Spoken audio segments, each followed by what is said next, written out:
Hello সবাইকে। টোকিওর ব্যস্ত শহরে হঠাৎ করেই আজ যেন প্রবেশ করলাম একদম অন্যরকম একটা জগতে। এটা হলো টিম ল্যাব বর্ডারলেস বা টিম ল্যাব প্ল্যানেটস। একদম একটা জাদুঘর, এক প্রকার ইমার্সিভ ওয়ার্ল্ড। প্রথমেই আমরা গেছিলাম ক্রিস্টাল মেজে।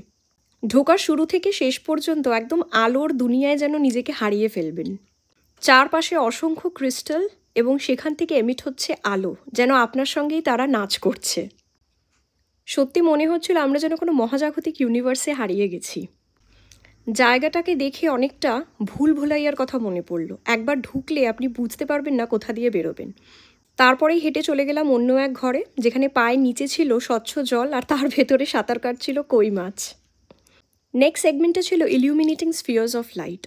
অসংখ্য স্ফিয়ার্স ডিফারেন্ট আলোর রোশনাইতে যেন ভরে উঠেছিল। কিন্তু আমার যেটা সব থেকে সারিয়াল লেগেছিল সেটা হচ্ছে এই সেগমেন্টটা। এখানে নিচে ওপরে বসে থাকলে আপনার মনে হবে চারপাশে যেন ফুলের ইউনিভার্স এবং মাঝখানে আপনি বসে আছেন। এর পরের সেগমেন্টটা দিনের আলোর জন্য আমরা বেশি উপভোগ করতে পারিনি, তাই সোজা চলে গেলাম অর্কিড ফ্লাওয়ার গার্ডেনে। হাজার হাজার ফুল মাথার ওপরে ভেসে যাচ্ছে, নিচের মেঝেতে তার কিছু প্রতিবিম্ব এবং আপনি মাঝখান থেকে হেঁটে চলেছেন। তাই এই এক্সপিরিয়েন্সটা আমার কাছে একদম অন্যরকম ছিল। ব্লগটা কেমন জানিও।